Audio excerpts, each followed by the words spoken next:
I'd like to welcome each of you to tonight's meeting. At this time, would you please stand for a moment of silence and the Pledge of Allegiance.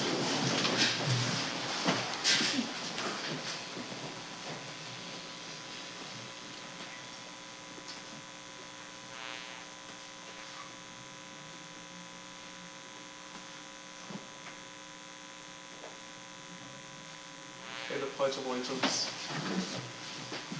I pledge allegiance to the flag of the United States of America and to the republic for which it stands, one nation, under God, indivisible, with liberty and justice for all.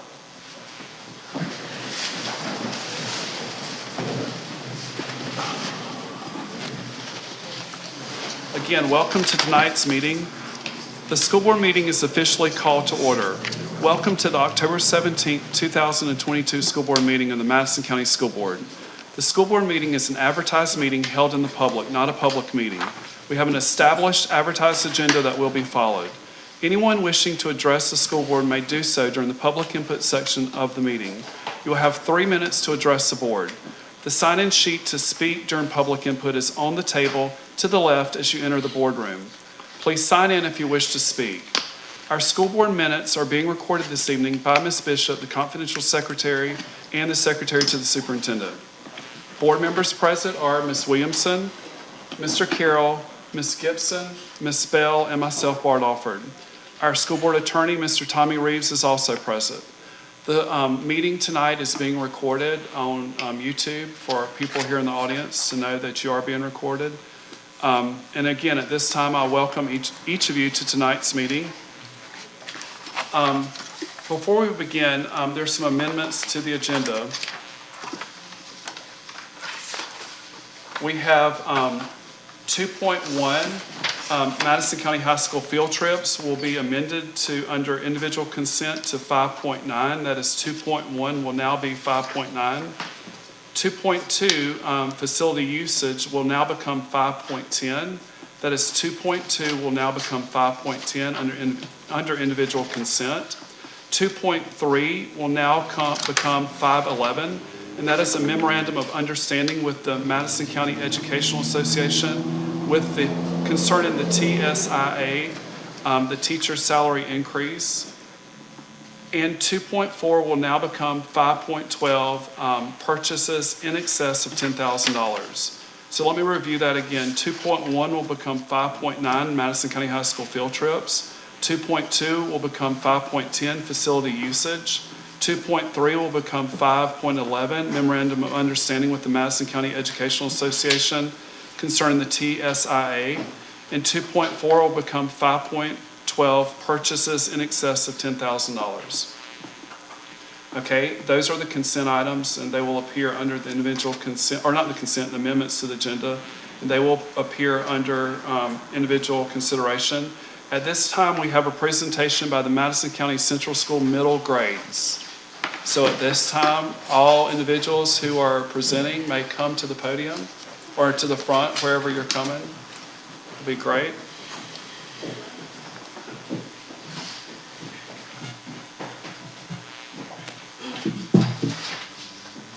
Hello, my name is Kijanaya. I'm from Team Amazing, and I'm from Madison County Central School. Hi, I'm Alyssa Graham, and I'm from Team Awesome of Madison County Central School. Hi, I'm Grace Burke, and I'm from Team Awesome from Madison County Central School. Hi, I'm Nadia Daniels from Team Awesome from Madison County Central School. Hi, I'm Miss Hall, and I'm Team Amazing from Madison County Central School. Hi, I'm Donna Spellman. I'm from Team Awesome in Madison County Central School. Right now, we would like to sing our MCCS pride song. But first, we would like for everyone to bow your heads and close your eyes for prayer. Father God, in the name of Jesus, Lord, I would like to thank you for letting us breathe and live another day. Lord, I would also like to thank the Board of Education for being here and allowing us and giving us this opportunity to perform for them today. Lord, I would also like for you to bless everyone who is working at the school board and the Board of Education for giving us the materials that we need to provide for the school. In Jesus' name I pray, amen. Amen. Now we will have our MCCS pride song.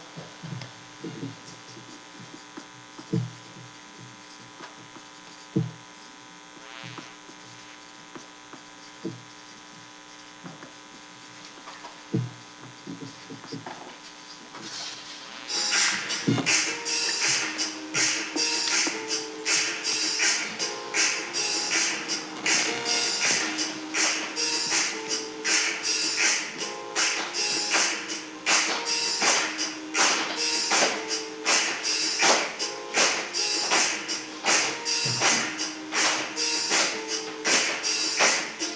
might be crazy what I'm about to say. We all know broke 'cause we're here to stay. There is no other school that has our taste.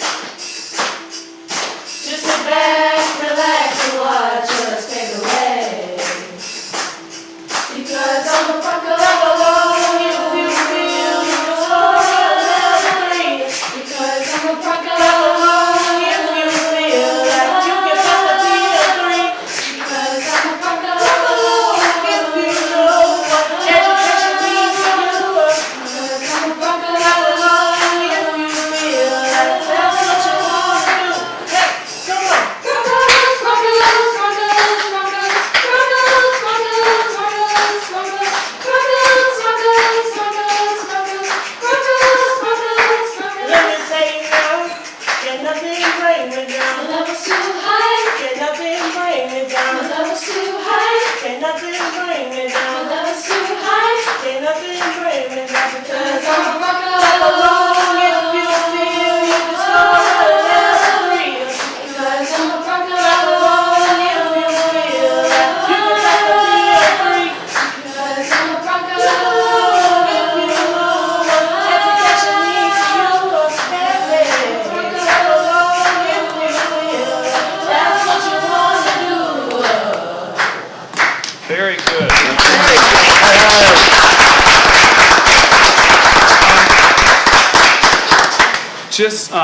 That was great. Who wrote that? I mean, who was the composer of it? Your principal. What? Oh,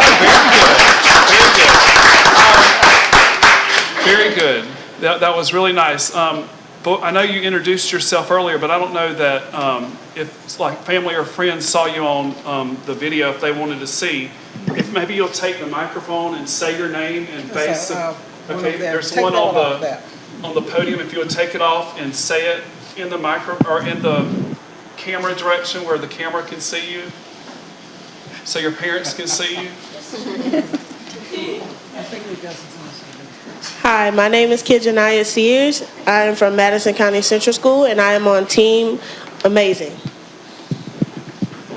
Hi, I'm Grace Burke from Madison County Central School, and I'm on Team Awesome. Hi, my name is Alyssa Graham, and I'm from Team Awesome from Madison County Central School. Hi, I'm Whisper Hall, and I'm from Team Amazing from Madison County Central School. I'm Donna Spellman, and I'm on Team Awesome. My name is Nayel Daniels. I'm on Team Awesome. I go to Madison County Central School. Okay, very good, very good. And could the composer of the song, if she would please stand and come up and introduce herself?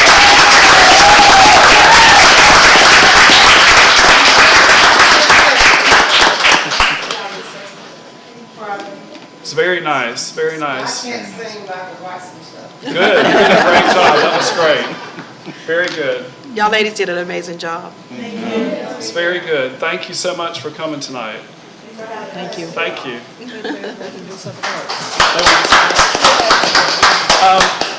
Excuse me, did you have something else to do? Did y'all have something else to do or no? We're gonna do another song. Yeah, you kind of set some of their parts, but they were singing the national anthem. Oh, that'll be great.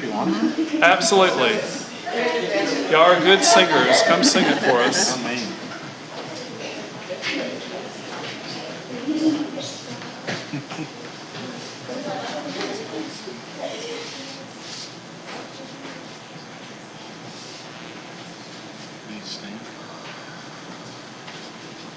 Oh, say, can you see by the dawn's early light what so proudly we hailed at the twilight's last gleaming, whose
thank you for coming tonight.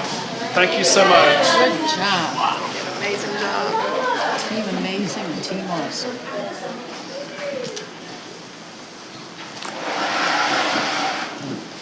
Again, that was a nice presentation by the Madison County Central School middle grades. A nice presentation for us to start the evening off tonight. Okay, public comments. Do we have any, Ms. Bishop? There's no public comments. Okay, at this time we will do the consent items. I think we have one thing we need to talk about, Okay. Mr. Chairman. If you'll, on the foster transportation interagency agreement, the first several, they put in the transmittal letter on the website, but did not put the actual copy of the agreement. If you look though on the last one on 4.8, they've got the copy of the agreement on that one.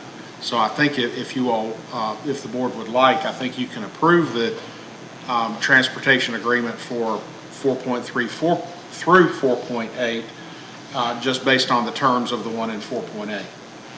Did that make sense? So because they all say pretty much the same except for the specific county or whatever. They're all supposed to say the same, Okay. but the one in the website at 4.3, 4.4, 4.5, all those, it doesn't have a copy of the agreement in it. Oh, okay. And so, but I think since you've got one, a good copy of the agreement in 4.8, you can approve it knowing that it's going to be the same terms in all of Okay. them. Okay. And I assume it's the same terms in all of them. Yes, it is. Okay. Okay, I will go over the consent items. 4.1 would be the minutes from the October the 3rd, 2022 school board meeting. 4.2 is the Title IV Part A. The current approved budget is $103,550. The estimated roll forward is $10,355. The total project amount is $113,905.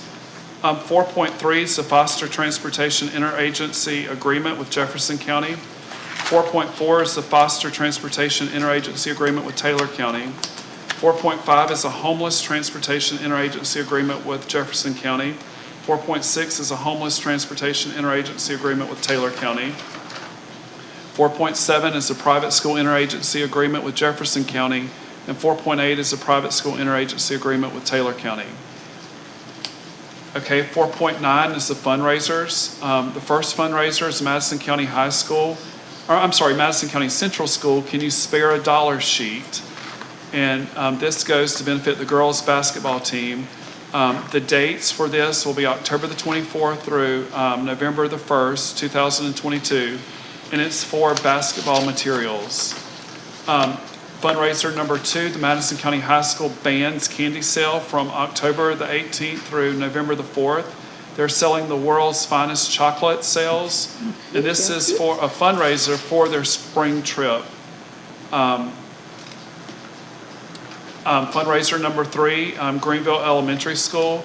Students pay $1 to wear a hat on Friday from now until the end of the year. It's for the PBIS funds and the end of the year trophy awards, and the Greenville Elementary School and also the Greenville Elementary School Fall Festival will be November the 4th from 4:30 to 7. And those are the items under consent items. Are there any concerns? There's one more. And there's one more. Okay, the last fundraiser, is the Madison County High School JV and varsity cheerleaders will be hosting a cheer camp for girls in pre-K through 8th grade, Monday, Tuesday, and Thursday, October the 31st, and November the 1st and 3rd from 3:30 to 4:30. They will meet each day by the concession stand at Boot Hill Stadium. The cost is $30, and it includes learning cheers, chants, jumps, etc. Parent presentation, will be on Thursday, November the 3rd at 4:30. And they will be allowed to cheer with Madison County High School varsity cheerleaders in the third quarter of the Madison County High School versus Rickards football game, Friday, November the 4th, and they'll receive a t-shirt. So that is the final fundraiser that we have listed under the items of consent. Are there any questions, comments? If there's Exactly what is that transportation stuff? What are you referring to, Mr. Carroll? No, all that transportation. Foster transportation? Yeah. Homeless transportation, if we were to have, and correct me, Ms. Joseph, if I'm wrong, if we were to have a student in Jefferson or Taylor County that was homeless or in private school or foster, then we would have an agreement with them concerning FTE and Yes, that's correct. the money going toward them. We would have to provide the services through our FTE to them. And they going to school, If they're in Taylor County or in Jefferson County, but they live in our county? they live in our county. I got you. It's our responsibility. I got you.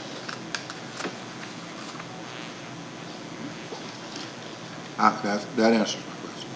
Okay, are there any other questions? Okay, is there a motion to approve the consent items?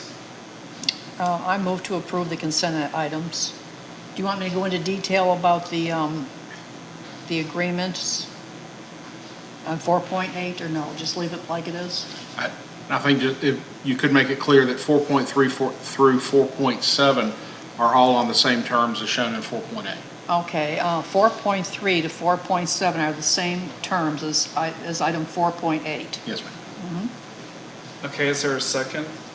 Second. Second by Ms. Williamson. Okay, all those in favor, show of hand, please. 5-0, Ms. Bishop, for approval of the consent items. Okay, 5.0, items for individual consideration. Personnel, the first item is 5.1 is personnel changes. Mr. Killingsworth? Good evening. Good evening. Good evening. As you'll notice, we have a few names on the list tonight. We have 4 of them under instructional. The first one that you already recommended her last time, that is just basically a change to the appropriate position name, okay? That's all that one's clearing up. And then we have below that one that's requesting transfer, down a step, so to speak, and then we have 3 that are coming in under subs, and then we have 4 that are leaving us. One of them is basically going to be assuming a position from the top, so there'd be 3 of them there, and then at the bottom, some of the student tutors that I'm asking your approval tonight for. Okay, this. Excuse me, Mr. Killingsworth, that date at the top, did we mention the date change? On the Miss Dickey, that date should be 10/24/2022 to 12/5/2022. Sorry. That's a leave fill-in spot.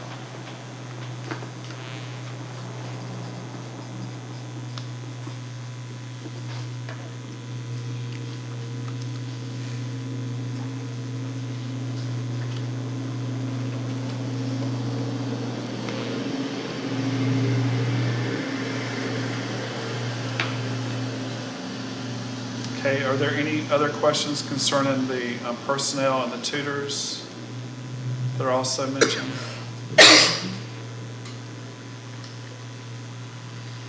there are no questions, is there a motion to approve the personnel changes? I move to approve the personnel changes.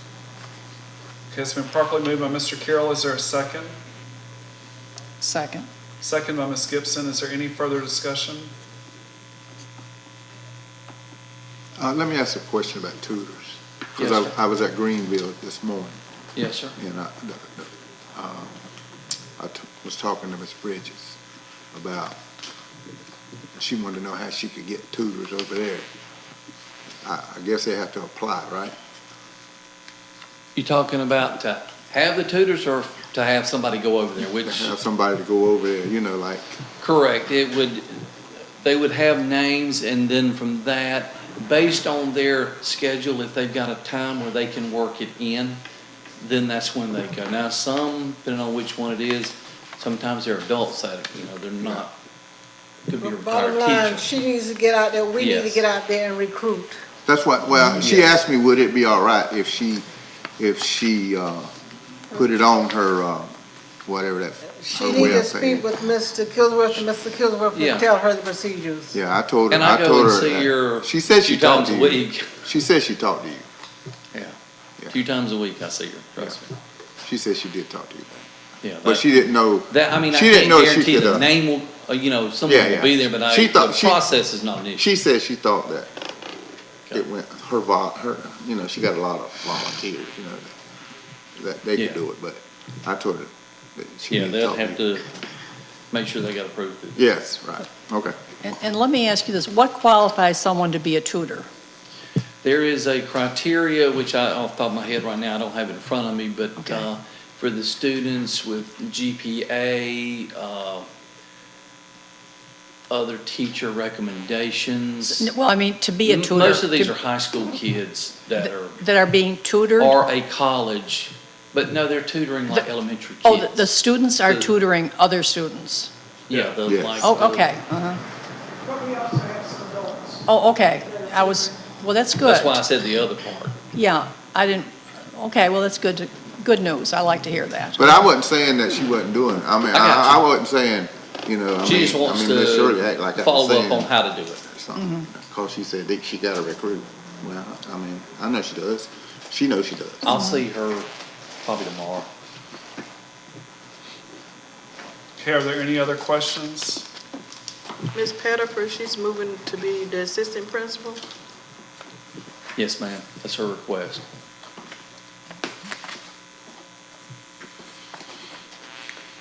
Dr. Pettiford has agreed to remain in that position as principal until we find a replacement.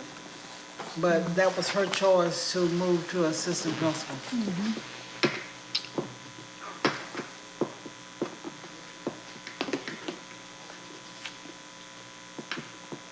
Okay, are there any other questions, comments? There's none. It's been properly moved by Mr. Carroll, seconded by Ms. Gibson. Any other questions? If none, all those in favor, show of hand, please. 5-0, Ms. Bishop, for approval of the personnel changes. 5.2, volunteers, Mr. Killingsworth. Yes, sir, as you can see, that's a combined list of our volunteers that we're asking to have approved. That one should have 3 columns on it.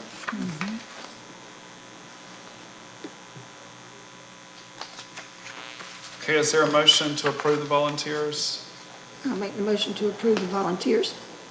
Okay, it's been properly moved by Ms. Williamson. Is there a second? Second. Second by Mr. Carroll. Is there any discussion? I'm happy to see so many volunteers. Me too. During COVID, we didn't have many, so it's really good. Okay, it's been properly moved by Ms. Williamson, seconded by Mr. Carroll. If there's no further discussion, all those in favor, show of hand, please. 5-0, Ms. Bishop, for approval of the volunteers. 5.3, policy revisions. Policy 6320, purchasing and contracting for commodities and contractual services. Policy 6610, school internal audits. Policy 7450, property inventory. The 7450 property inventory, all equipment listed will have a value of $1,500 or more. It was $750, and it will be annually inventoried instead of every 2 years, would be the changes.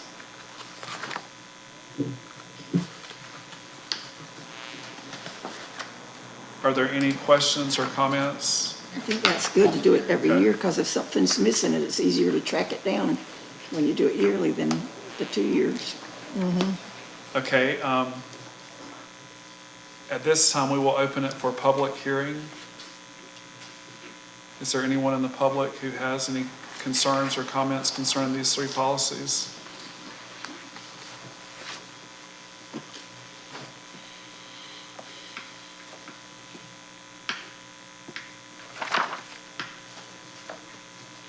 Okay, and if there's no concerns from the public or no public input, I will close the public hearing. Does any board member have any comments or concerns concerning the policies? Why are we changing from 750 to 1,500? To be more in compliance with what the state's doing, and more than likely, if you did 750, you're going to be having far more that you're going to be having to monitor or what than what you had in the past. That's really a value. And I don't know that You got a that lot may less. not be a recommendation by the Auditor General in our exit, Ms. Joseph, that we had from the Auditor General. So that, I think, is a higher up than us just deciding it's going to be or 1,500. I think it was from the Auditor General, one of their exits. The cost of living and everything prices increased, so we need to move with the times. And then they're on 6610. It goes from 3 to 2 quotes as opposed to competitive bids, as well as competitive bids required for expenditures over 10,000. Is the big change on that particular one.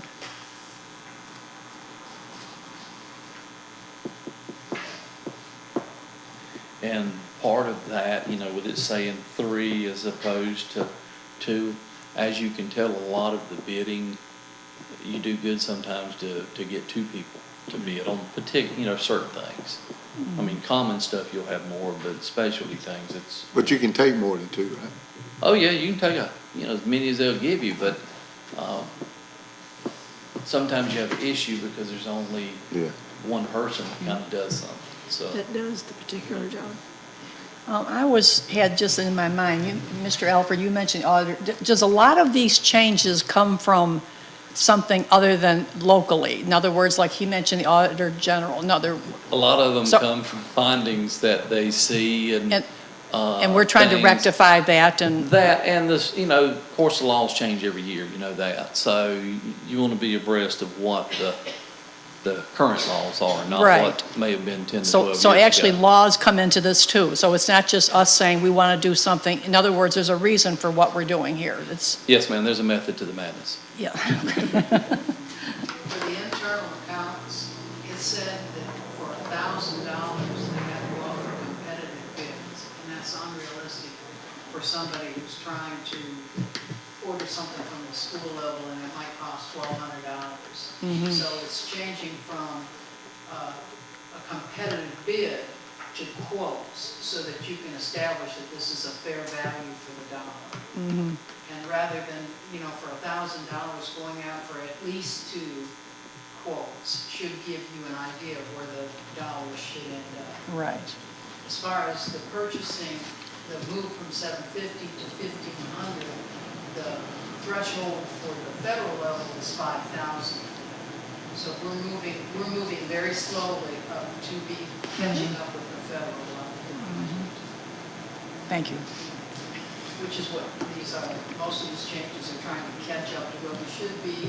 We're going to be monitoring inventory that what I would call highly walkables.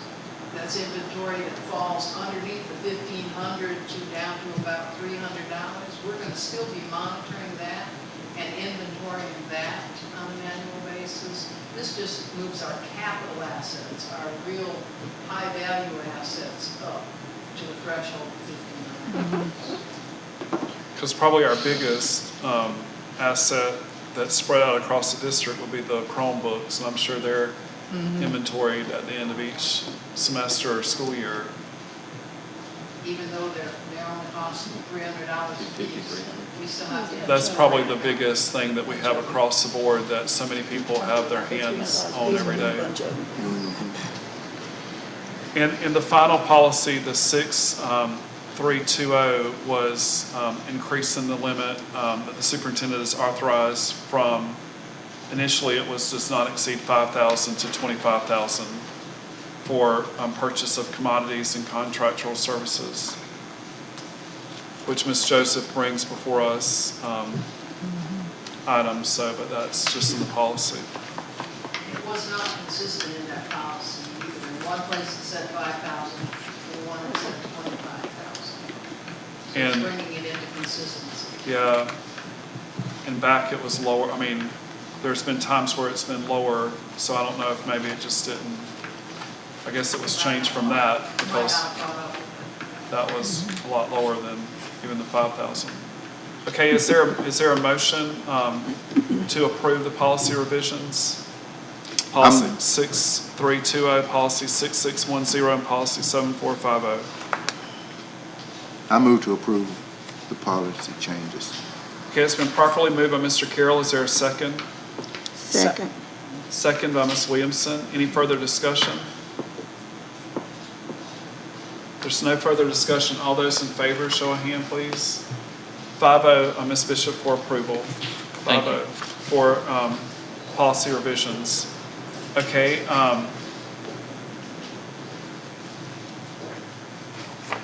The next item is... Mr. Kilsworth is going to do Okay. that. The next item is the FSSAT District Best Practice Assessment, and that will be presented by Mr. Killingsworth.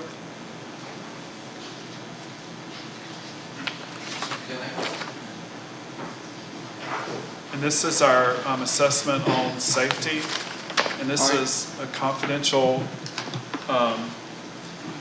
presentation. We've hopefully looked at it, and we will vote on it, but it's confidential for the safety of the students in the district and the employees. Okay. That's the report that in the past that I brought before that I would call you and ask you to come in and look at, as well as that is what Mr. Williams has tried to get up with you in reference to. But that one is just basically where we're at as a district, what we're trying to put in, and the measures that we have previously put in to protect our staff and students. So we're asking your approval for that so that then we can send it into DOE, or the Office of Safe Schools. Okay, is there a motion to approve the FSSAT, the district safety plan? I move to approve the FSSAT District Safety Plan. Okay, it's been properly moved by Ms. Gibson. Is there a second? I second it. Second by Mr. Carroll. Any discussion? There's no discussion. All those in favor of the approval, show of hand, please. 5-0, Ms. Bishop, for approval of the FSSAT District Safety Plan. Thank you. Thank you. Okay, 5.5 is the rite of passage contract with the rite of passage school here in the district for the service dates, for the service draft of 8/8/2022. Okay, Mr. Reeves had a comment about this contract. There's one correction I need to make. Yeah, and the term is actually July 1 of this year through June 30 next year, so it's a one-year contract.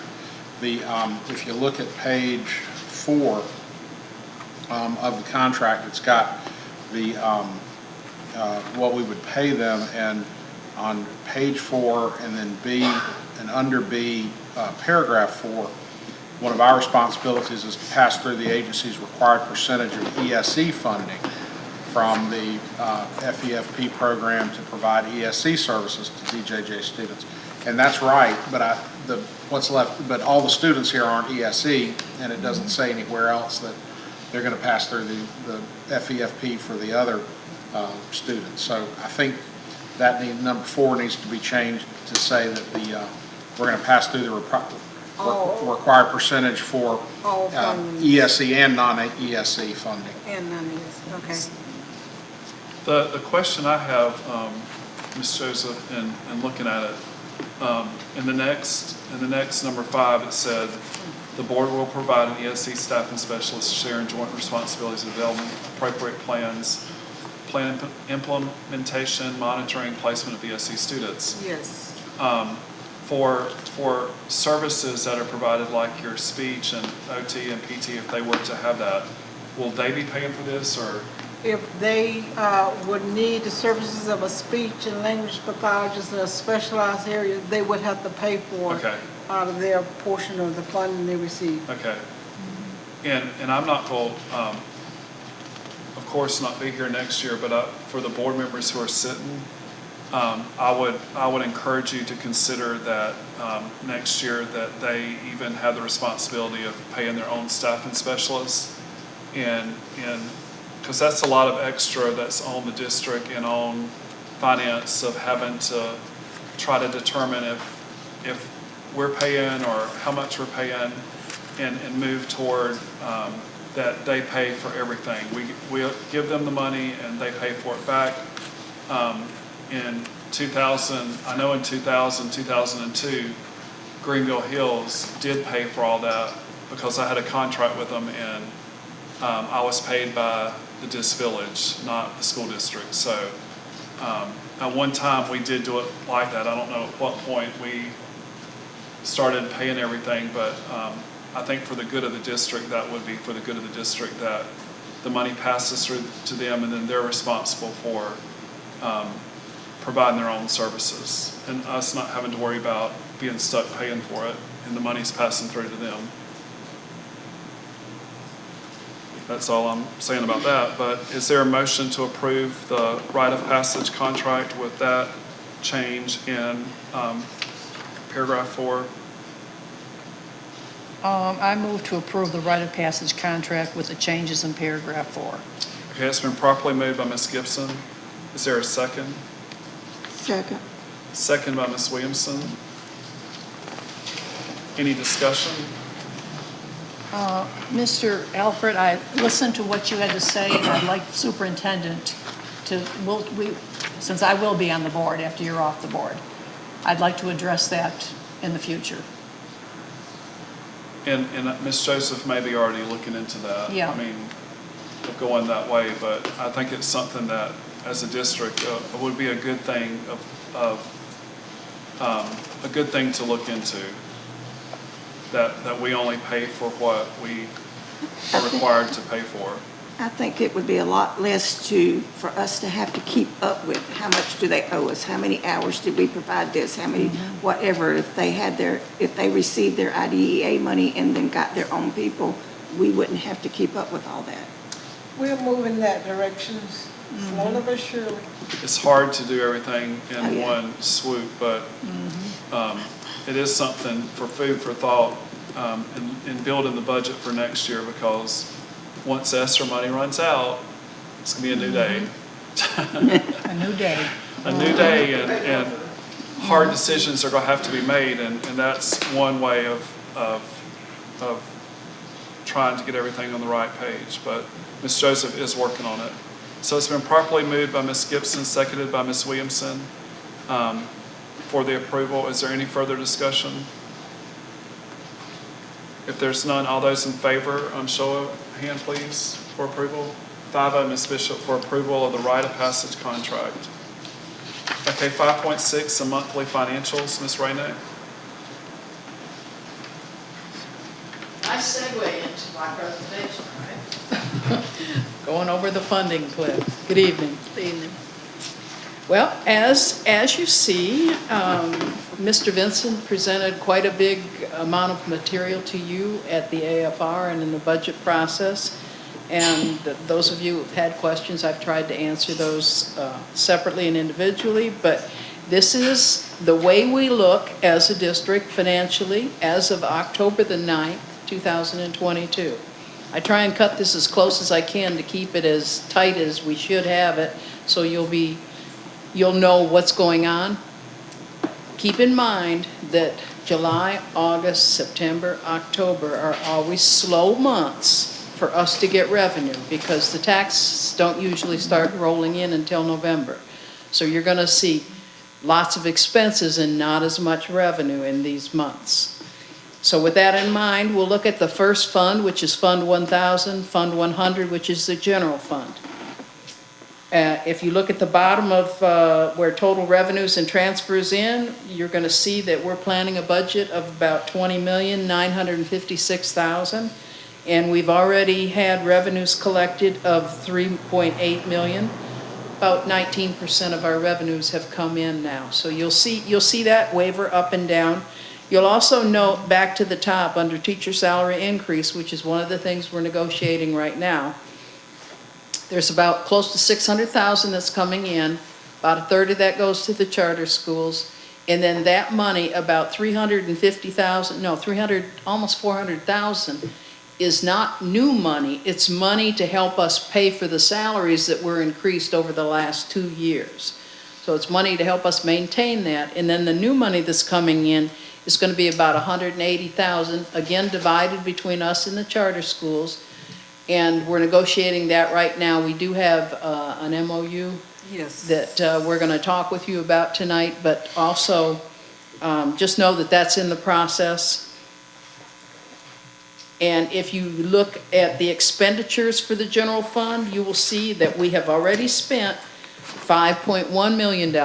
Remember, we took in 3.8, but we've spent 5.1.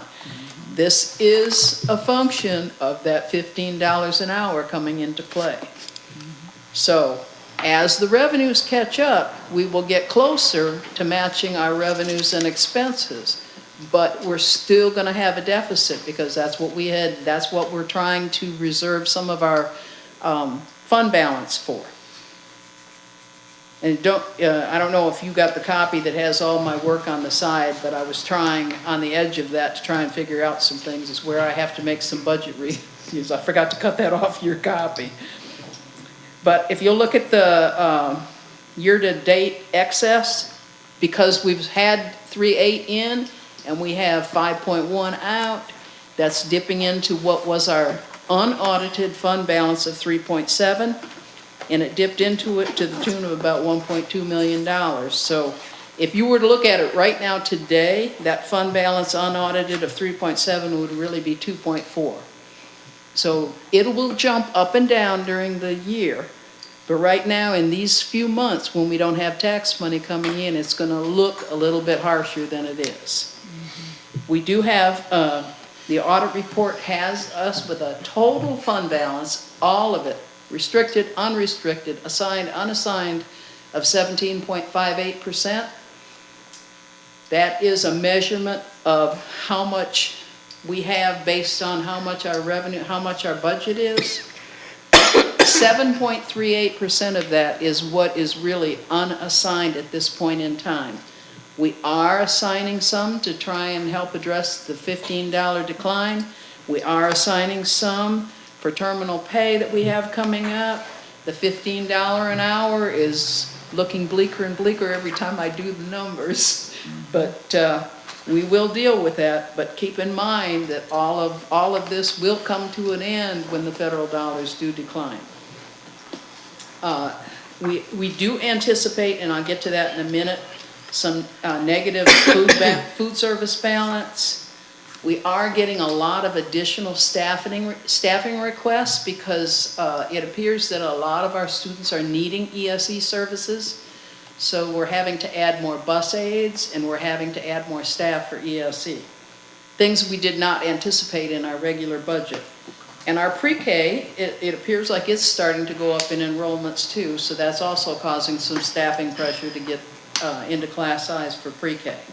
All of those things are going to impact your fund balance before the end of the year. The next fund we go into is Fund 200 or 2000. This is our debt service fund. Remember last year I told you I'm pretty proud. We only have one bond that we owed for $1.190 million. We paid almost $200,000 on that last year, so we're down to $991,000. So this fund is anticipating enough revenue to cover the next payment, which is close to $200,000 as well. So in this fund, we haven't taken much revenue in, but we don't see any difference in this fund until the end of the year. And that's when we have to make the payment to redeem part of our principal. And our interest, of course. The next fund we're going to go to is the fixed capital funds. Fortunately for us, we've had a lot of AC work that has been done at all of the schools, and the AC work that's been done, we've been able to use the ESSER and the stimulus dollars to help pay for it. So we're seeing right now revenues of only $97,000 there, but we have a big tax revenue that's going to come in that pot too. We're seeing expenses of $367,000. The unaudited balance, fund balance right now is almost 1.3 million. So you're seeing us dipping a little bit into that fund balance because our expenses exceed our revenues. Keeping in mind, timing of the revenues. Next fund is food service. We are we're making a lot of moves in food service, and we have been in close discussion with the food service supervisor, because not just the fact that the $15 impacts almost every one of her employees, but she also ended the year with only $20,000 fund balance. So this year is going to be very tight. We are anticipating we are going to have to pull fund balance out of general fund and put it into food service to keep them afloat. Part of the problem is because we lost a lot of revenues in breakfast. We're on a CEP, continuous eligibility provision. I think that's right. Community eligibility provision, which means all the children eat free, breakfast and lunch. However, in order to eat free, we have to turn in the students that use that. And our students in the breakfast part of it haven't been using it as much as our lunch students. Part of that's a function of the way some of our schools are laid out. Like the children would get dropped off at Central at the front, and it would be close to the time when they needed to be in class, so the little children didn't want to go all the way to the back corner, so they would go straight to their rooms. So this year we're trying to address that by having breakfast in the classroom, so that we can then send for the community eligibility provision as well. So just, we're watching that fund close. The next fund is Fund 4200. This is our entitlement federal dollars, our Title I, II, III, IV, Vs, 10s. And we have, that fund should break even. We've got $277,000 in revenues, and we've got $286 in expenses. We've got some money in transit coming back from that. The one thing I'm kind of excited about is two of these funds, Fund 4410 and Fund 4420, which are the first two pieces of the first ESSER grant, have been completed. So they will not be on your fund report next time. So I just want to show you that those projects are now closed. And we're only going to be talking now about the 443s through the 446s. The 443s and 4s are the second pot of ESSER money. The 4.445s and 6s are the ARP money, the American Rescue Plan. So in the 443s, we've taken in, we've got a budget of around $450,000. We've taken in revenues of about $61,000. We've got expenses of about $62,000. We've got money in transit coming back that we're pulling down. The 444s, which are the smaller pieces of ESSER 2, we have about $450,000 in revenue that came over from last year. We've spent about $11,000. We drew down $11,000. Pretty much going to be a wash there. The last two big pots of money that we have are the ESSER pots for ESSER 3, which are your ARP funds. That's your 445s and your 446s. I know I'm going to stumble over those numbers before the night is over. But we have remaining in the ARP money, we have about a little over $8 million, and we've collected revenues of around $900,000 this year so far. And we've had expenses of about $955,000. Again, we have money in transit that we've requested and we're pulling down from flags. this is the big pot of money that we talked about, the funding cliff. When we start rolling over to September of 2024, that's when that money will be gone and gone away. That's when we need to think seriously about what we're doing. 446, the last project. Amazingly enough, the Department of Education has pulled a lot of the ARP money aside, and they've been dividing it up into little pots. And each department, I think, is getting a little pot of money to then roll out to the districts, which is creating a lot of extra little grants that we're getting. So this month we ended up, or the last couple months, we ended up adding supplemental after-school program for $170,000, intensive STEM after-school program for $384,000, and instructional materials for $257,000, high-impact reading for $274,000. So those have all been added in the last couple months from these small pots of money, which brings our total of revenue and budget for the 446s at $1,200,000. We've had revenues of about $19,000, expenses of about $22,000. We've got about $3,000 in transit. Any questions? You guys are great. Thank you, Ms. Rainick. Thank you. Okay, is there a motion to approve the monthly financials? I move to approve the monthly financial report. Okay, it's been properly moved by Ms. Gibson. Is there a second? Seconded. Second by Mr. Carroll. Is there any further discussion? Okay, if there's no further discussion, all those in favor, show of hand, please. 5-0, Ms. Bishop, for approval of the monthly financials. Okay, 5.1, travel request. The first travel request we have is 5.7, I'm sorry.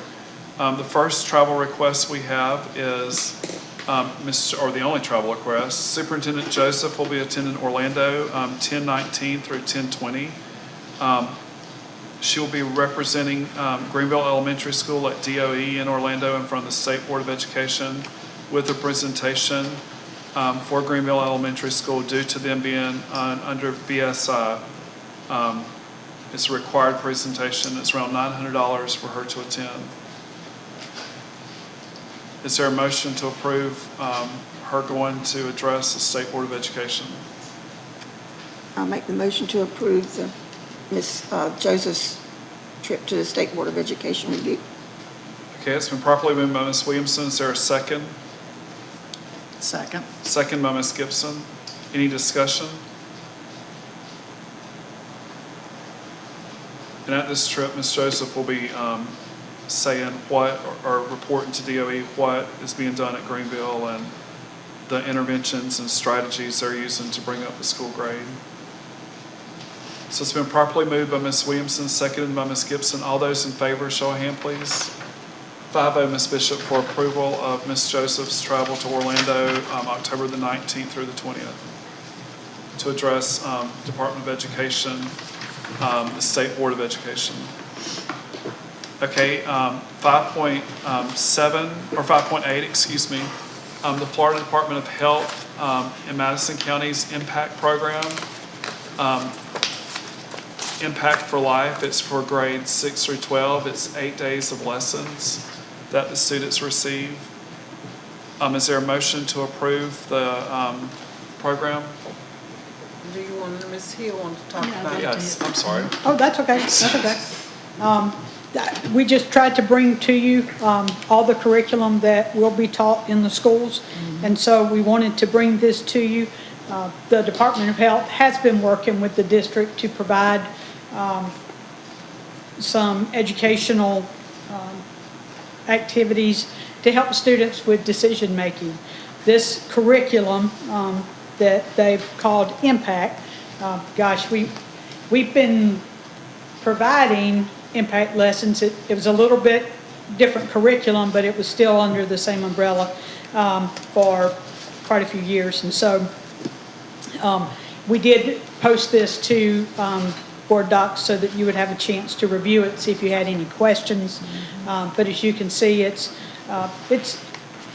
really good curriculum for getting students to thinking about making decisions for the future, making decisions for themselves personally, planning for their life, and topics that don't necessarily get covered in an English class or a math class, and they kind of fill in some gaps for us. When I have to turn in our required instruction report at the end of each year, we are able to document that we have covered some of the information or some of the topics that are in state statute that we have to cover that aren't necessarily under a state standard. And so we appreciate working with the health department and them providing this curriculum for our students.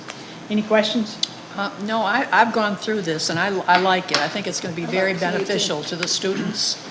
I'm looking at the topics, and it's maybe things that aren't normally discussed, at home maybe even, or whatever. I think it's very good. When did they do that? In 7th and 8th grade, we do it, well, right now we're doing it through PE classes all the way through. We are looking at, in the future, moving toward some other classes besides just PE classes, because when they get to high school, not all students take PE classes.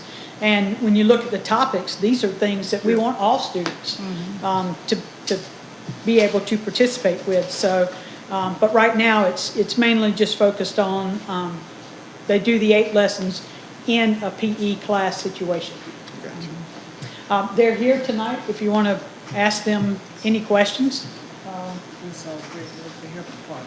Yeah, we just wanted to come to that, just to make sure that you were aware that we were changing curriculums the department has. We were choosing the best, but we're now using the real essentials.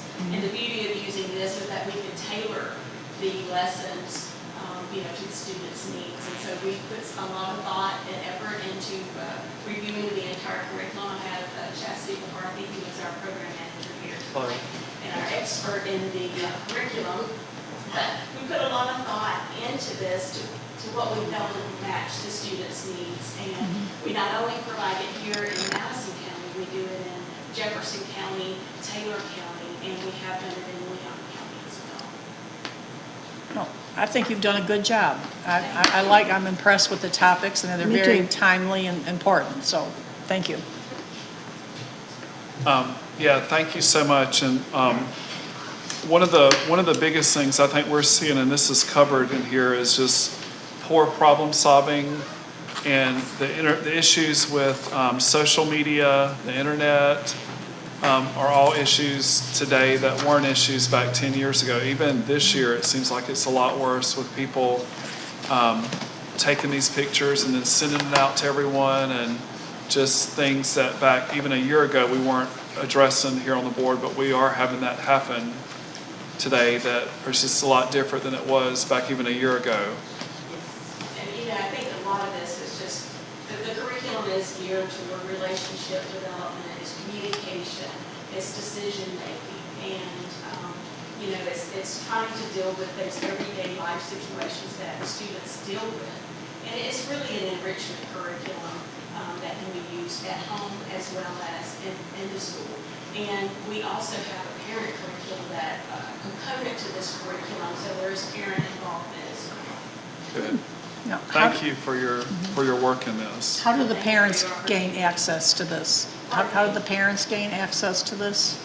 I'll let you talk about how you get parents to enroll in our parent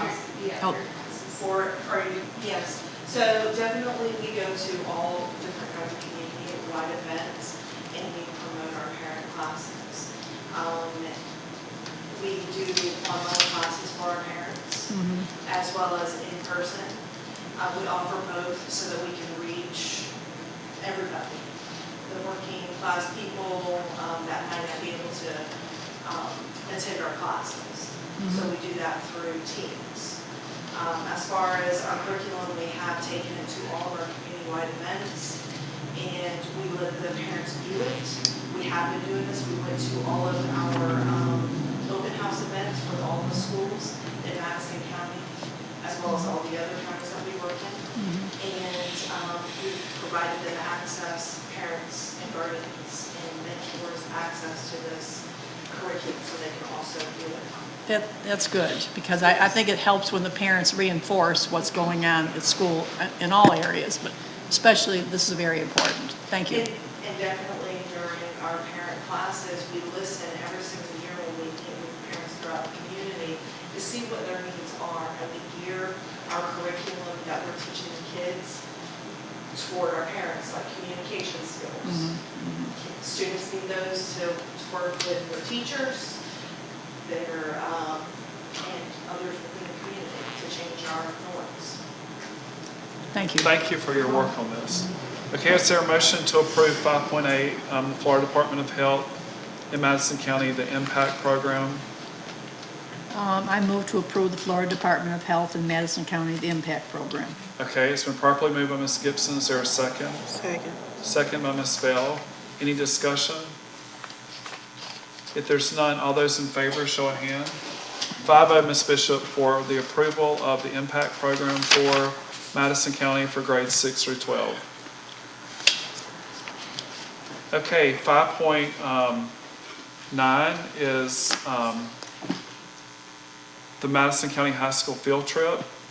That will occur November the 5th, 2022 in Gainesville, Florida at 300 East University Avenue. There's 10 students and 1 chaperone attending. Ms. Bridget Goots is the chaperone. The students will design and build a robot to perform certain tasks to earn points in the Spin Up Vex Challenge game. They will write, code, and instruct the robot to gather points for their team. So they will be at a robotic competition on November the 11th, 2022. That is the one field trip we have, field trip request. Is there a motion to approve it? I made a motion to approve the Madison County High School field trip. It's been properly moved by Ms. Bell. Is there a second? Seconded. Second by Mr. Carroll. Any discussion? That's interesting stuff. I'm telling you. It is. I'd like to build a robot too. Let me ask you something about field trips. When is the request supposed to be turned in? As soon as they can, but I know that things sometimes happen to Yes, when it's close you're right, to when. it does. But I'm just thinking, because this is an amendment, and we've got 4 amendments to the agenda right now. And I think to respect the public, as well as the school board members, we need to have as much advance notice for everything that's going to be going on at the meetings. And I know stuff happens. I'm aware of that. It's just that it bothers me a little bit to see so many amendments to the agenda. That's what I have to say about that. Okay. Was there a motion? Oh, it's been properly moved by Ms. Bell, seconded by Mr. Carroll. If there's no further discussion, all those in favor of the robotic class going to Gainesville to compete in this competition, show a hand, please. 5-0, Ms. Bishop, for approval of the field trip on November the 5th, 2022. 5-0. Okay, 5.10, facility usage. Facility usage at the facility will be Madison County High School. The first request is from the Madison Babe Ruth 18 and under. I called today the baseball coach at the high school, and this is baseball players are playing from the high school, but this is not affiliated with the high school. It's with Babe Ruth, and they're asking to use the facilities 9/1 through 11/30. So I guess they've already been using them.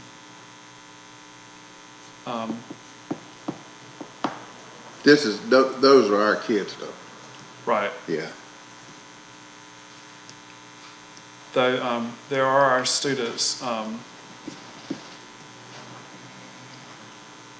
It's with the Babe Ruth, and I guess that is a different competition. I mean, they're not affiliated with Madison County High School, the Florida High School Athletic Association. That's kind of their fall ball league. And Mr. Fletcher will not be the coach. It will be a parent, I think, of which we have nothing to do with that because we're not over Babe Ruth, but it's a parent that's, from what I gathered with him after talking with him, I guess what we need to decide here is what of them using it and with them using it, I don't know, like, the details. Ms. Joseph and I were talking about details are important with this, like, are there night games or day games or electricity? Will electricity be used? Will it not be used? And we have a price of what it is. And with the Babe Ruth, I don't know if they're charging admission.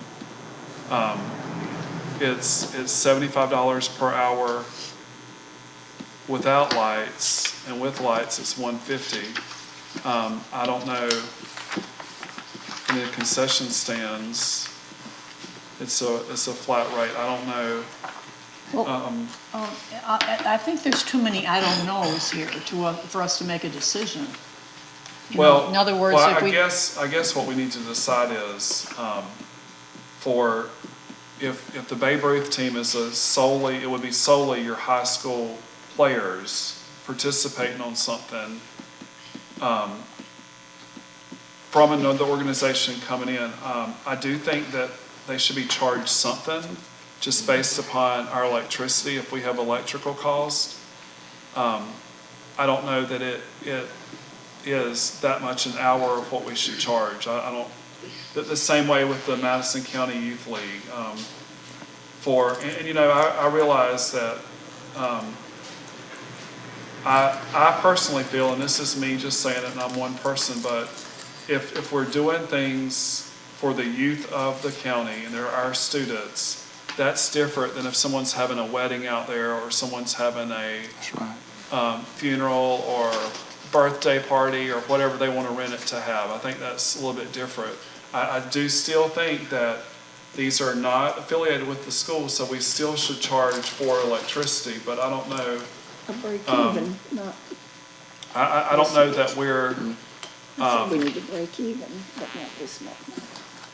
I don't know. That's my opinion. I'd like to hear what the other people think about it. Well, my opinion is they are kids. They go to our school now, and I do agree that it's different if it's just somebody wanting to have a party out there or whatever, or reunion or whatever like that.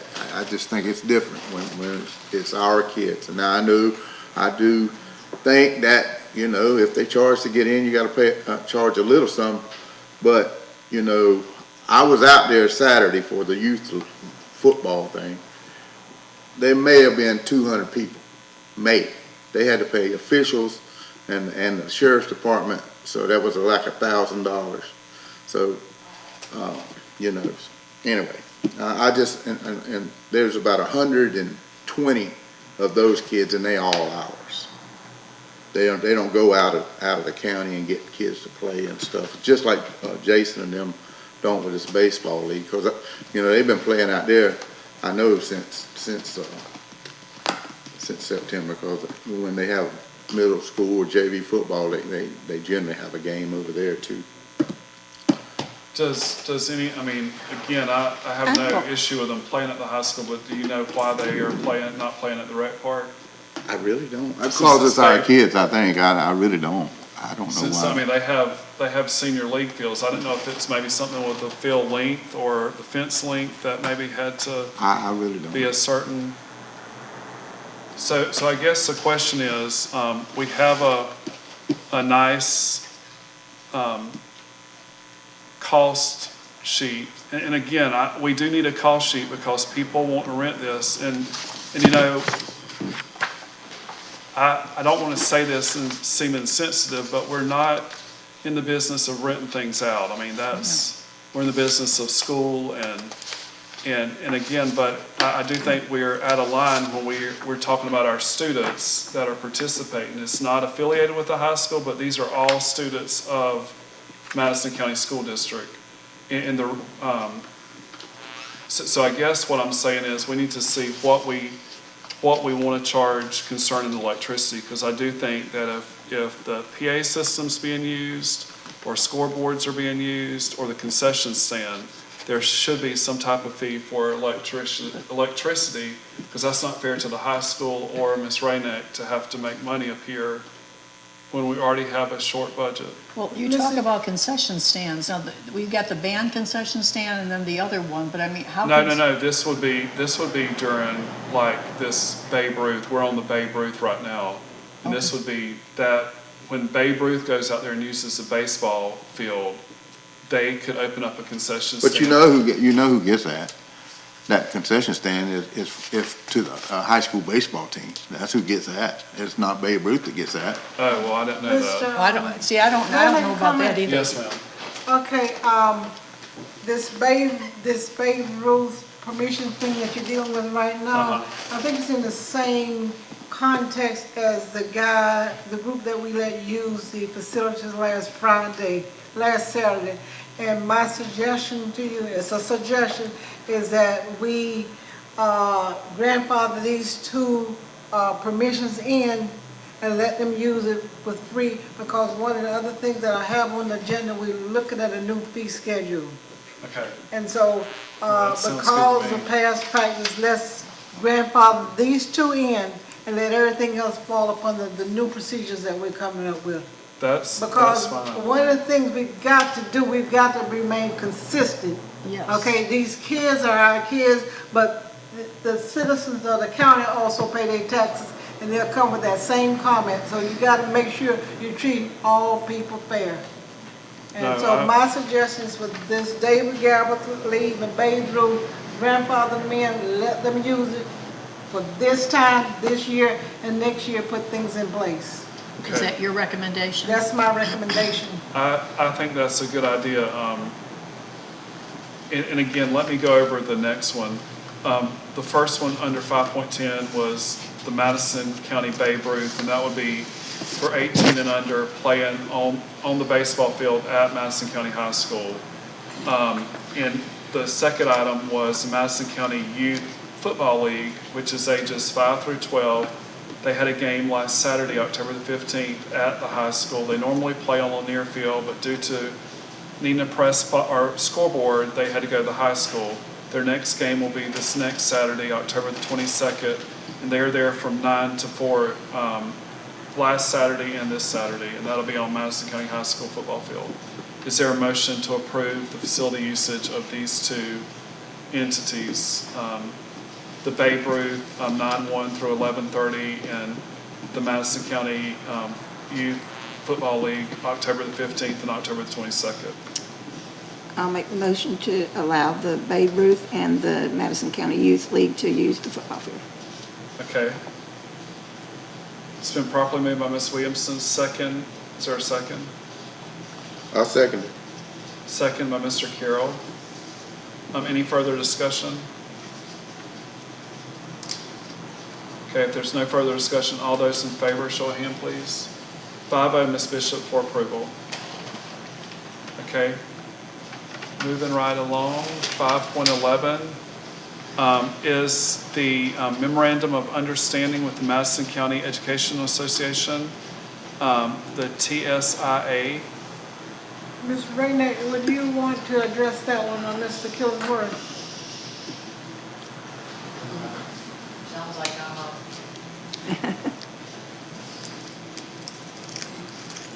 He had 3 already, I don't have 1. Well, we don't want you to feel left out.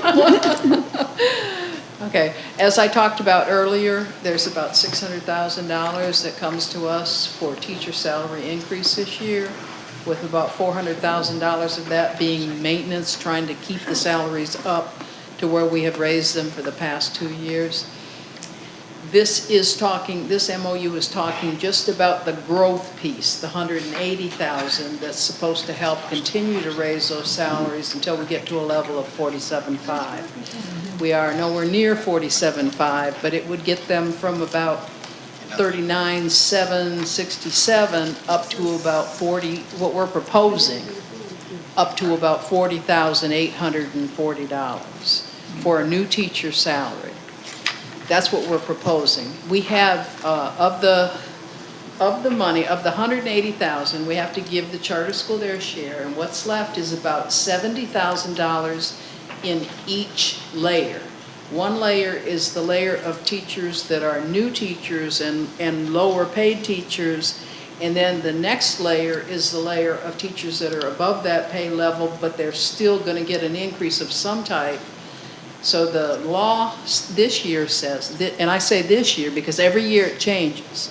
So this year the law says that we should divide the money 50-50. So the newer teachers and the ones that are at the very base should get 50% of that money, which is around $70,000 when we do. And that's gross, that's not net. And then the other instructional people and the other higher paid teachers should get about 50% of that money, which is the same amount, about $70,000. This year is the first year that they've given more consideration to the lower half with the tenured teachers and the other instructional teachers. Because last year, when we divided the money up, the money had to be split 80-20, which gave us about $75 each for all of the tenured people and hundreds of dollars for the other teachers. So this is, I think, an effort to try and balance that out a little bit. But I think what we're proposing is, what the MOU is proposing is that they're okay with the split. They see how it is. It's going to raise about, what, $1,073? Something like that. Something like that. This is what's being proposed. It has not, this has been TA'd on, but it has not been put in front of the union for ratification. So it would be raising that beginning salary up a little over $1,000, and it would be giving the tenured teachers and the other instructionals about $700 and some dollars. So that's what this MOU is proposing. So that means all of our teachers will be getting a raise whether we have the step or not. Absolutely. Absolutely. And this does not take into consideration performance pay yet. This is just out of the teacher salary increase pot. The performance pay is in addition to this It's in addition to raise. that, and we have to negotiate that. We have not started that negotiation. This negotiation for teacher salary increase, there was a deadline for all districts to have all of their agreements, ratification, board approvals in by October the 1st. We did notify the department. We were still negotiating. And then the hurricane came and kind of slowed things down, so we're getting there, and we're hoping that this is what you find agreeable as well. And what I don't know that people like, even maybe people on the board or people out in the community, it would be nice if we could put everybody where That'd be great. where the goal is, but our salary was so compressed at the bottom that you have to build that up, and we're not given the total amount of money we needed to put everybody at the 47.5 or 48.5. If we would have been, then that would have been a simple fix, but that's just not how it works. And this goes back so many years with the compression that it would take millions of dollars to get it worked out. Yes. It's not something that just happened overnight. This is probably 40 years in the making of the compression and how it affected the district. But at least we're at the 40 now. Right. Hopefully. I mean, almost 41. Yeah, almost 41, and that's and again, it's due to the compression and only getting a certain amount of money to try to work this out. If our lowest was already up a little bit higher at that point, we probably would be closer to the target of what the state's saying, but yes. we just weren't, unfortunately. Okay, is there a motion to approve the Memorandum of Understanding with the Madison County Educational Association concerning the TSIA? I move to approve the, I don't have it on mine. The memorandum of the TSIA. Okay, it's been properly moved by Mr. Carroll. Is there a second? Second. Second by Ms. Gibson. Okay, any further discussion? So that's just instructional people, right? That's just instruction. Okay. We're still working on negotiations. Right. above $15 Right. compression. I got you. Any other discussion? If not, all those in favor, show of hand, please. 5-0, Ms. Bishop, for approval of the Memorandum of Understanding with the Madison County Educational Association with the TSIA. 5-0 for approval. Okay, the next item is the item 5.12, the purchases in excess of $10,000. Ms. Joseph? Well, to the board, Mr. Chair, before tonight, any purchases in excess of $10,000 had to be board approved. Now, tonight you approved that, but I'm still functioning the old thing. I have a purchase order for $22,837. And what that is, that's an intervention program tied to our STAR program, which is our program for progress monitoring tool. And so I need permission. We need to do our progress monitoring. We need to do it on a timely basis. And looking at what we have, we do not have anything. We do not have anything access. We do not have access to anything that monitors that help us as much as this. And so we would like to purchase this item. And the cost is $22,837. Okay. What have we been using up until this point? Okay, last year we used iReady and the Ready books, but this year, because we've got, the state went to Candium and progress monitoring through that, and we needed something more aligned to that, so we're using STAR. STAR is a product of what Candium is, but it's a little bit more intense. And so they do not have a progress monitoring piece and intervention piece to that. And so we need an intervention piece to the STAR program. So this is to...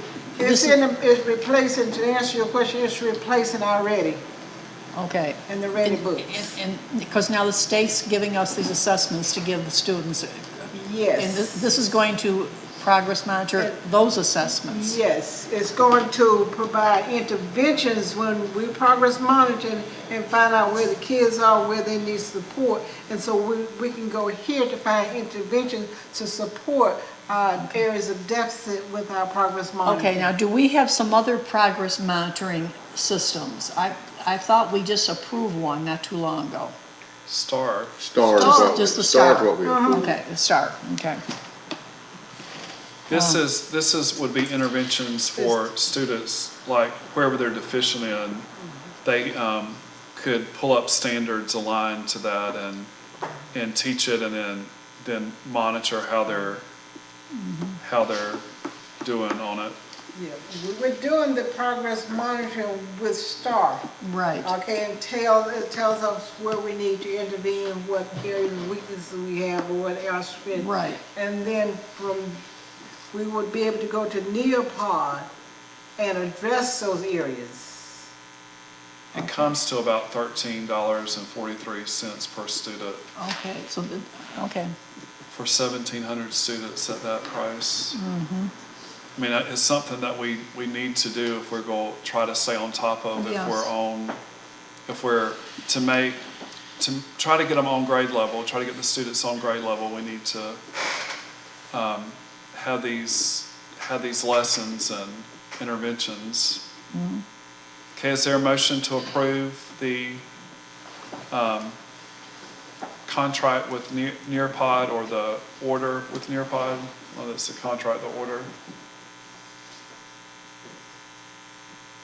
For $22,837. Okay, I move to approve the contract with Nearpod. And it's for 1,700 students, 1,700 stations for students. Okay, it's been properly moved by Ms. Gibson. Is there a second? Second. Second by Mr. Carroll. Any further discussion? If there's no further discussion, all those in favor, show a hand, please.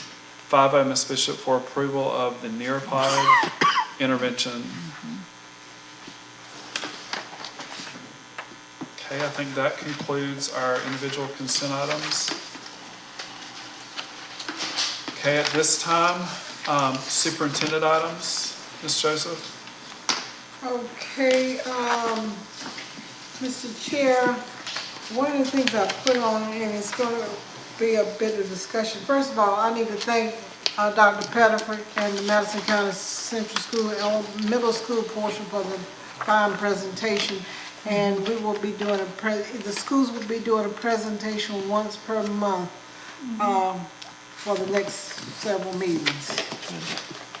I hope that's one of the things. I give them free rein. I say I need a presentation. Was that sufficient? That was That's nice. Okay. Whatever they decide. Okay. No, before I get into this, because we're in the middle of negotiations, the management teams need an executive sessions. And so I'm asking for an executive session on Monday, October 24th. That's next Monday. Okay. What? Okay, I need a time. She needs 5. Is 5 okay? 5 with is good everybody? with me. Is that okay with you, Ms. Bell? Ms. Williamson? That's fine. Mr. Carroll? When is? Next Next Monday at Monday. 5. Yes, that'd be fine. Ms. Gibson, that's okay with you? Yes, it's okay. So next Monday at 5, we will meet in executive session. Okay, this is a far-fetched thing I need you to put on your agenda, Mr. Carroll. I know we're having the state board meeting in Tampa, but I want to have an in-house board training. And so if you're still remaining on the board on December 14th, we're going to have a district, in-house, in-district board training. He'll still be here. Who, me? He's still gonna. On December 14th. Don't put anything else on your calendar on that day. Let me see now. December 14th. I think I got one of them advocacy meetings. I believe I do. I have to check on that. Okay, talk with me, okay? I have to check on that. Andrea Messina has agreed to come and meet with us. That's gonna be here. It's gonna be here in Madison. Why'd you single me out? Because you and Ms. Gibson are the two. Remaining ones on the Why you board. say Miss Gibson? Why you single me out? Her calendar is not as busy as yours. You're a busy young guy. man. Okay, one of the things I mentioned December earlier 14th. is that I was bringing to you, I need to revisit the facility usage agreement that we have. Okay, I think we do have one in place now. It's very outdated. That has been in place more than 15 years and more than 10 years. And you know the price of things have gone up and the structure of things have gone up. We have recently put a lot of funds in upgrading a lot of things in our facilities. Number one, the press box at the football field. Okay, you know we put a lot of money in that. Okay, we want our people to be able to use these things, but we know how things are. If it's not mine, how much care. And so I want us to look at the proposed facility uses agreement. Let's look at it. Let's think about it. And then we'll vote on it at another meeting. Okay, this has been posted on our agenda using the appropriate timeline. Okay, anyone want to open the discussion? Well, I'll tell you this right now, $200 an hour for a football field is way out of line. Okay, And baseball field. Can you tell us why are you saying that? Because, I mean, they're not using it, no, I mean, unless they're using lights and everything in the press box and all that kind of stuff. I mean, Okay, if they get the football field, it will include all of that. Okay, rather I than know, but piecemeal. I mean, I understand that, but you know, just to use the scoreboard in a field for $200 an hour, that's Maybe if we could get some, look at other districts to do some comparisons. Again, It may be the same in other districts, I don't know. Do they use the press box and all that kind of stuff? They just use the scoreboard. Just the scoreboard? Yeah, that's all. And I'm going to be the Now, exact. I mean, I'm talking about with them cats, you know, that's doing that with our kids. I don't know, I guess if somebody else wanted, I mean, if they have a funeral or something out there, I'd hate to charge somebody $200. One of our kids die and they have a funeral out there. Well, we don't want An hour. that. Some of them things go on a long time. Something you might want to consider might be, like, Coach Price was talking to you at the beginning of the year about how much he had to put into the field to get the field back. Even though they may be just using the field, there's still going to be things on the field that will have to be fixed after repeated use. The reason the field was in such a bad shape because the coach that was there before didn't do nothing to it. Okay, we're not gonna go there, but I need you to understand these numbers, I did not come up with these numbers. I let my maintenance and facilities person come up with these numbers. Okay? Yeah. And they're the ones that see the utility bills and see the repair bills and see the maintenance bills. Okay? One thing that would be an eye-opening, something to do for the board, and I don't know that we've had access to this in a while, is to present all the electric bills at the schools for board members to see, because I don't know, especially since you have so many new ones coming on, they will have no idea of what those bills are a month. And It's about $50,000 to $60,000 per month. And again, that brings it into perspective when you start turning on lights and doing things of that nature. Yeah, we want to do this for everybody, but at some point, who's going to pay for it? I mean, that's the reality of it, and I think that's what we need to keep an eye on. And again, I think it will be a good thing for the board to see what the electric bill runs at Central School a month, what it runs at the high school, your outlying schools. Because, I mean, I had no idea until I saw it. I mean, it's almost seems unrealistic when you see that type of bill that we're having to pay for electricity.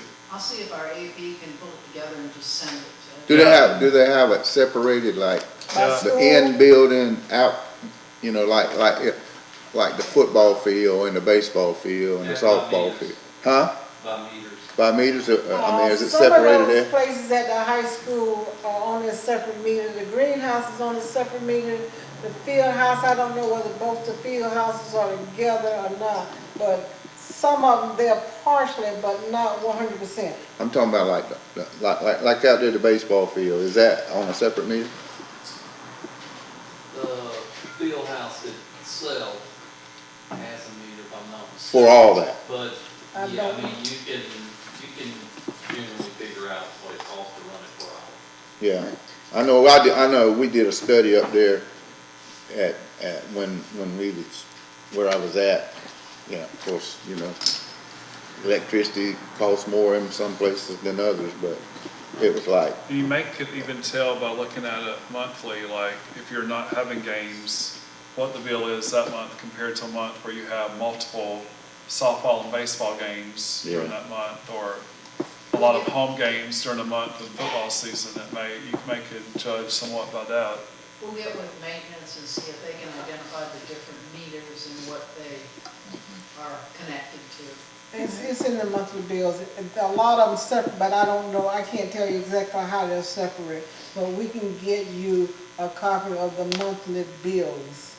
And like I say, a lot of them, they got 4 or 5 different bills going to the high school, but off the top of my head, I can't tell you that. We can get that. Now, another item that we talked about, what we would like to do, if someone rents the building or rent any of our facilities, that they also have to have an employee there. And they'll probably have to pay that employee. Okay, that's just taking care of your own stuff. All right, well, Shirley, and for instance, let's say Madison County High School, kitchen and dining, $100. Now, who's going to clean it up? That's not even enough You need, in my opinion, if someone's renting the dining room or kitchen, they need to hire our kitchen staff. People off the street should not be in our kitchen cooking. No. And they probably should have to hire a custodian to come and clean up, or we're gonna have infestation of rats from things not being, not saying people aren't gonna keep things clean, but again, we've paid a lot of money for those kitchen supplies and that equipment to have people off the street tearing it up, and then they come in to work on Monday morning to cook breakfast and lunch, and the machines are broke, and then we're having to replace things. I personally think, which I probably won't be on the board to make this decision, but if you have people renting the kitchen, then they need to be positioned to pay employees to prepare the food in the kitchen, not them cooking in the kitchen. And this $100 is a drop in the bucket. I mean, if they go to try to rent someplace else. But if they were to have to rent a staff if they were to pay the staff's salary and all the benefits where they're paying the staff and they cut a check to Ms. Rose, it probably would be a lot more than that. Oh, yes, yes. Now, this fee that we're proposing, the staff salary would be in addition to this. Right, right. It would be that fee plus the staff salary to prepare the meals or work in the kitchen. Because even like. Or custodian, anytime something is had, I think a custodian should be included to have to make sure it's clean. Well, it's a lot of work for a custodian to clean up after a dinner. Right, but they would be being paid extra, wouldn't they, the way I'm understanding this, wouldn't they? That would be included in the fee, but it would be in addition to what's listed Right. here. Mr. Killingsworth, did you have a question? Yes, one thing you also need to keep in mind for the high school, for argument's sake. Let's say you want to just do the lunch.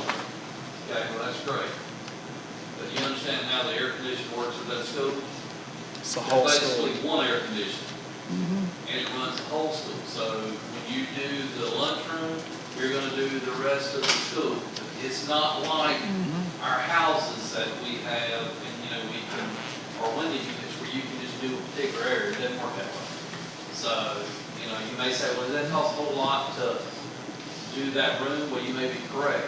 But what we're not thinking is we've got to do the whole school just to pacify that piece. So that's a good point. Yes, that's a very good point. But, we're not in the business of making money, or we're in the business of providing the students with an education. And this is all, and we want to take care of our facilities. That's because they do cost a lot of money.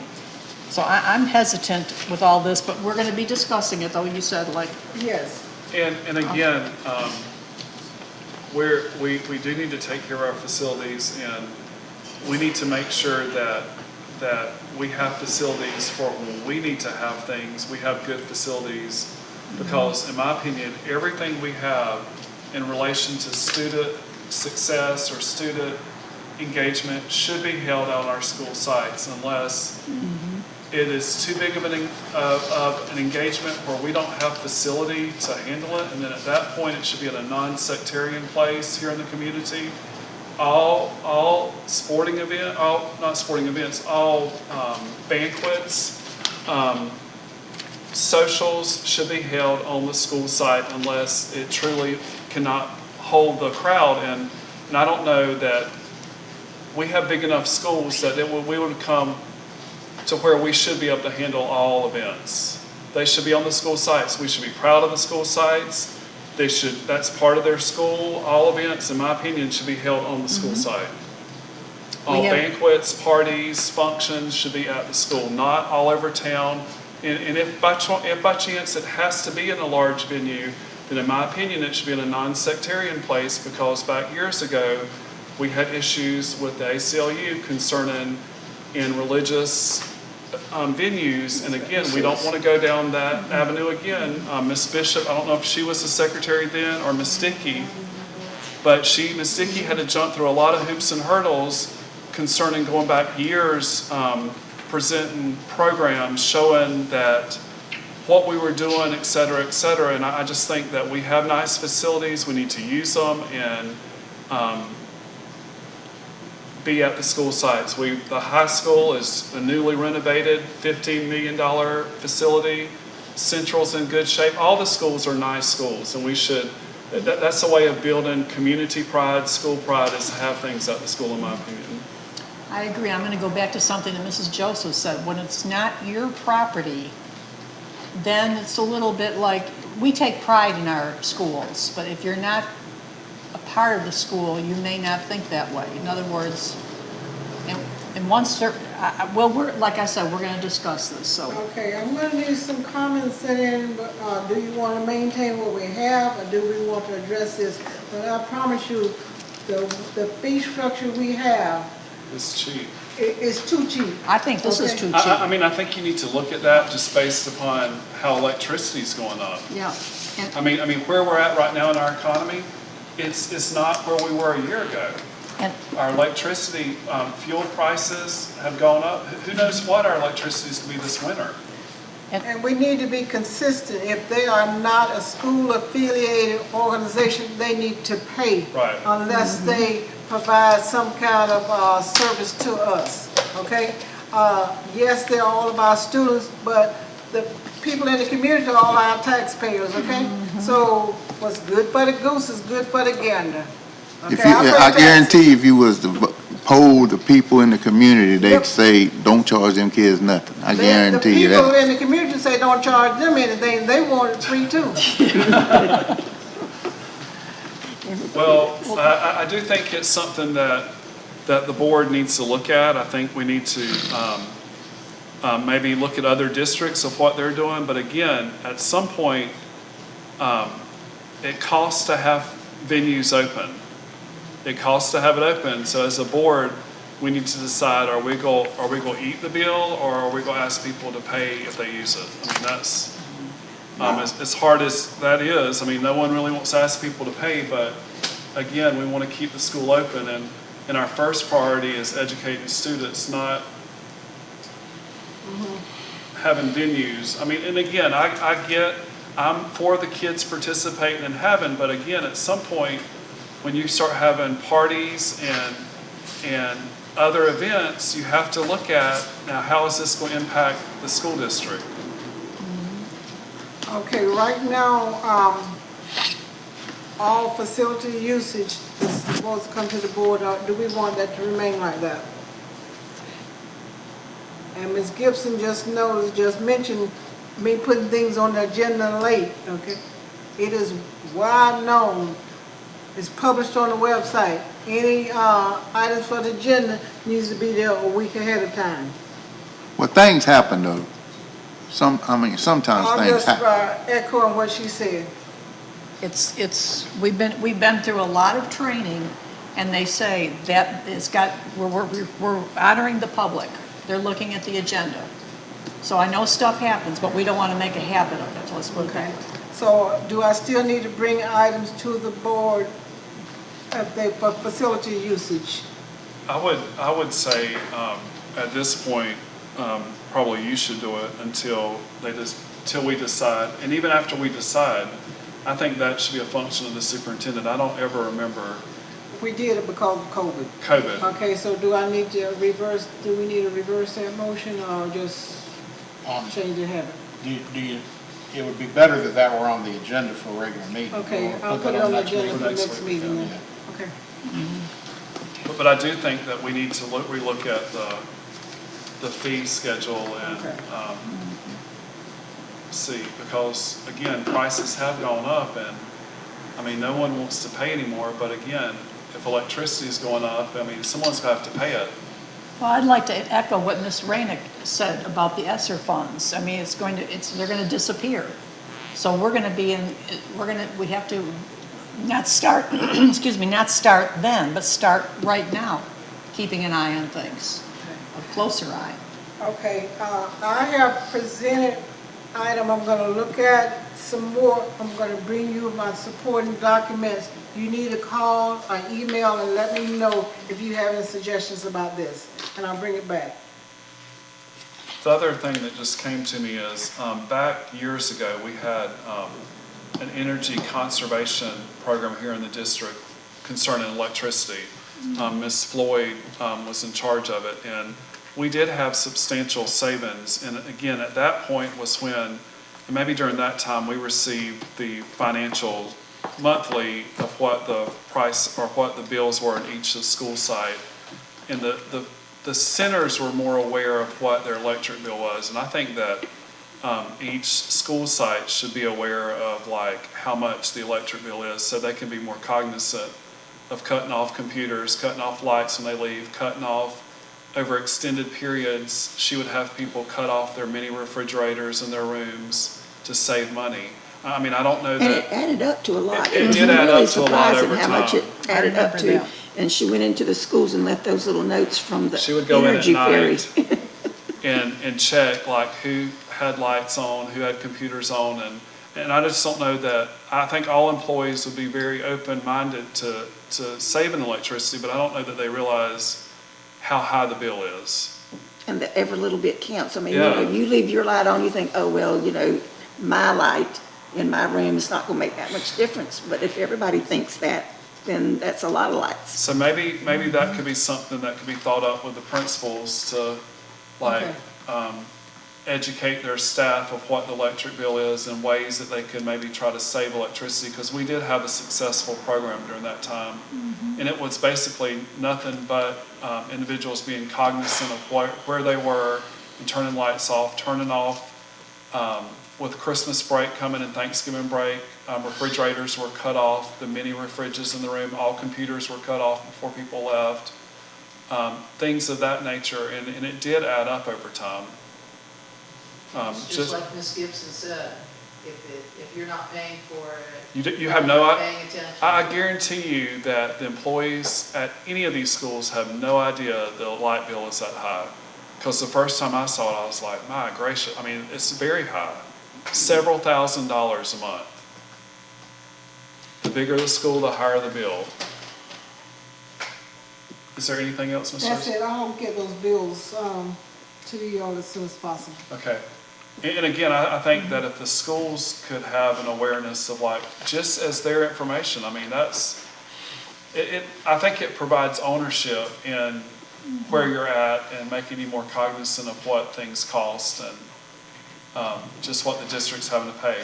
Anything, Mr. Reeves? No, sir. Okay, Ms. Williamson?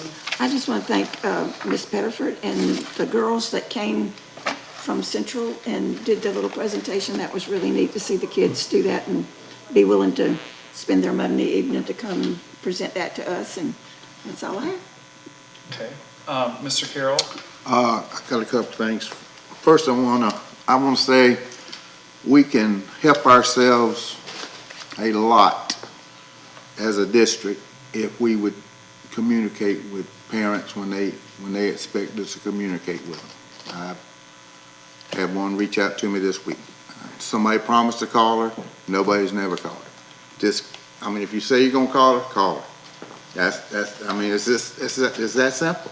It's not rocket science. If you say you're gonna call the parent, call her, talk to her, answer what questions she has, if you can. If you can't, say, I don't know, and I'll get back with you, or whatever. Call them. I know it happens because I've left messages several times and I still haven't got called back. So I know it happens. So if we just communicate with our parents, I mean, we want them to talk to us, but then we won't call them back. It's not rocket science. But then I want to thank Dr. Pettiford and all our team members tonight for their presentation. It was really good. It takes a lot to get up and sing in front of folks anyway. But those girls did a tremendous job. And Dr. Pettiford, she probably ought to go to Nashville and write songs or something. Yeah. That was good. And then I want to thank Ms. Bridges and her staff. I went over there this morning to judge their door. They had a door challenge, and it was some really good stuff on their doors. Some We want to thank you students. that nerve enough to be a judge. Yeah, students I went before daylight. Nobody was there. Students was there, had their work, on some of the things, and I read some of the essays they had. It was really good. Because it really gets good. hard to choose. Yes, it was. It was really good. At some point, I'll have you all a report on what legislative platform we'll have from the School Board Association. We had that meeting in Crystal River. I've dug post holes that was more interesting than that. but anyway, I'll have y'all. We appreciate you going. They in the process of we got another meeting this week. It's not December 14th. It's this week. We got one. So maybe by next meeting, I'll have what they're going to argue with the legislatures about. So anyway, that's all I got.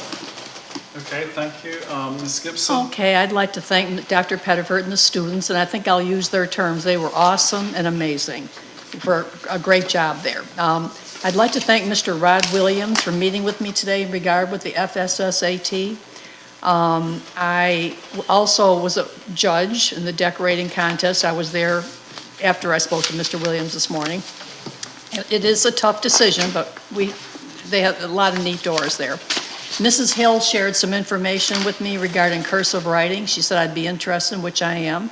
And it is, again, a standard and will be incorporated in the curriculum in the Madison County school system. Once again, I didn't realize it was taken off, but I guess it's a priority now. I know that'll make a lot of people happy. And decorating, I think that was it. Thank you. Okay, Ms. Bell? I want to say thank you to Dr. Pettiford for the presentation that the young ladies did. They were team awesome. They did a wonderful job. I'm very impressed. Okay, I too would like to congratulate and thank the Madison Central Middle School middle grade for their presentation tonight. Dr. Pettiford is very creative. We're lucky to have her in that capacity at the school. That took a lot of hard work rewriting that song to pertain to the FAST test, so my hat's off to her. Last Thursday, we had a nice time in the parade. It was a nice parade and a long parade. Last Friday. I don't know how I said Thursday. Last Friday, it was a nice parade, nice homecoming parade. October the 22nd at 5:40 at Gene Cox Stadium, the high school band will be participating in the Florida Bandmasters Association District 3 marching competition, where the band will be judged in music, general effect, marching, percussion, and auxiliary. It's a nice thing to go see. All the area bands will be competing. We'll compete at 5:40, and it's there at Gene Cox next to the fairgrounds in Tallahassee. And that's all I have tonight. And that email was sent to everyone today in the district by Mr. Artiga, the band director. So, but again, the public who may be listening, Saturday at 5:40, the band will be competing for FBA at Gene Cox in Tallahassee. That's all for tonight. Is there a motion to adjourn? I made a motion to adjourn. Motion by Ms. Bell. Is there a second? Second. Second by Ms. Williamson. All those in favor, show of hand, please. 5-0, Ms. Bishop, for adjournment.